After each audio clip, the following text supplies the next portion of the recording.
আজকে আমি মুরগির গিলা কলিজা পা দিয়ে একটি কারি তৈরি করব। আসসালামু আলাইকুম, সবাইকে স্বাগতম ফারজানা আফরিন বিডির অ্যাটেলিয়র থেকে। তো আমি একটি কড়াইতে সয়াবিন তেল নিলাম।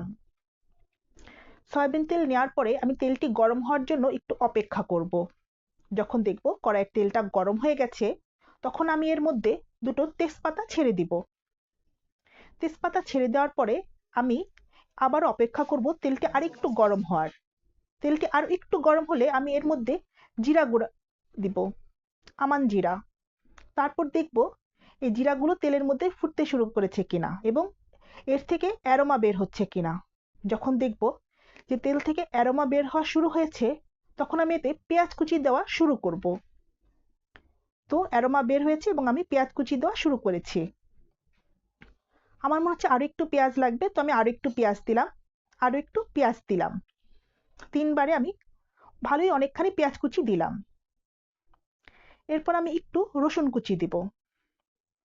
পেঁয়াজ কুচি, রসুন কুচি সব তেলে দেওয়ার পরে আমি এখন একটি খুন্তি দিয়ে সবকিছু কষাতে শুরু করব। তেলের মধ্যে সবকিছু একটু ভাজা ভাজা হয়ে গেলে আমি এতে ওই আলু আর পা গিলা কলিজার যে তৈরি করে রেখেছি তা ঢেলে দিব। এই যে আমি এখন পা, গিলা কলিজা এবং বগুড়ার লাল আলুগুলো কড়াইতে ঢেলে দিলাম।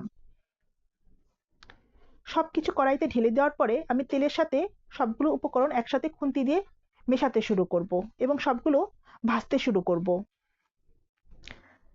ফার্মের মুরগি এরকম ভেজে ভেজে তৈরি করলে তার ভিতরে বোদকা গন্ধটা থাকে না। সবগুলো উপকরণ তেলের উপরে ভাজার পরে আমি এতে কিছু মরিচের ফালি অ্যাড করব। তো এই যে আমি তেলের মধ্যে ভাজতেছি। তো আমার সবগুলো মুরগির পা, গিলা কলিজা ভাজার পরে আমি এখন কিছু মরিচের ফালি দিয়ে দিব। দিয়ে আমি আবারও সবগুলো উপকরণ একটু নেড়ে চেড়ে নিব। এরপর দিব আমি পাঁচফোড়নের গুঁড়ো। পাঁচফোড়নের গুঁড়োটা হচ্ছে আমি পাঁচফোড়ন কিনে এনে ভেজে গুঁড়ো করে ডিপে রেখে দিয়েছিলাম, এতে গন্ধটা খুব সুন্দর থাকে। এখন আমি 1 চামচ পাঁচফোড়নের গুঁড়ো দিব। পাঁচফোড়নের গুঁড়ো দেওয়ার পরে আমি আবার সবগুলো উপকরণ একসাথে খুন্তি দিয়ে নাড়াচাড়া করে মিশিয়ে নিব। তো মিশিয়ে দেওয়ার পরে এখন আমি দিব আধা ভাঙা জিরা গুঁড়ো। এই যে আধা ভাঙা জিরা গুঁড়ো, এগুলো আমি হাম্বল দিস্তার মাথা দিয়ে গুঁড়ো করে রেখেছিলাম। তো এখন আমি এই উপকরণটা সম্পূর্ণ মাংসের মধ্যে মিশিয়ে নেব। সুন্দর করে খুন্তি দিয়ে সবগুলো মশলা আমি আবার কষাতে থাকবো। কিছুক্ষণ কষানোর পরে আমি এতে দিব হচ্ছে গরম মশলা গুঁড়ো। তো এখন আমি একটু গরম মশলা গুঁড়ো এই মুরগির তরকারিটার উপরে দিয়ে দিব। এরপর আমি আবারও নাড়তে শুরু করব। তো গরম মশলা গুঁড়ো দেওয়ার পরে আমি এখন সবগুলো উপকরণ একসাথে কষাতে শুরু করব। সবগুলো উপকরণ কষানোর পরে এখন হচ্ছে আমি হলুদ মরিচের গুঁড়া দেওয়া শুরু করব। তো প্রথমে দিব আমি হলুদের গুঁড়া। তো এর জন্য চুলাটা কমিয়ে নিলাম যেন মশলাটা লেগে না যায়। তো আমি সবসময় গুঁড়া মশলাগুলো তরকারির উপর দিয়ে ছিটিয়ে দেই। তো প্রথমে আমি 1 চামচ হলুদ গুঁড়ো ছিটিয়ে দিলাম। এতে তরকারিতে হলুদের গুঁড়ো কমও হবে না আবার বেশিও হবে না। তো দিয়ে আমি এখন খুন্তি দিয়ে নাড়তে শুরু করলাম। তো কিছুক্ষণ নাড়াচাড়া করে আমি সমস্ত উপকরণ একসাথে মিশিয়ে দেখছিলাম যে হলুদের গুঁড়োর পরিমাণটা এটাতে ঠিক আছে কিনা। তো আমার মনে হলো আরেকটু হলুদের গুঁড়া লাগবে। তো আমি আরেকটু হলুদের গুঁড়া দিলাম। এখন আমি দিব একটু মরিচের গুঁড়ো।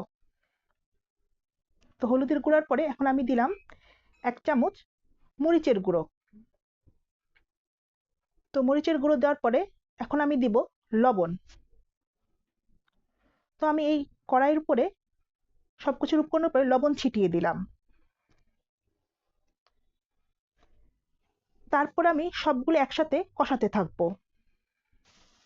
সবকিছু সুন্দরভাবে কষানো হয়ে গেলে আমি এতে পানি অ্যাড করব।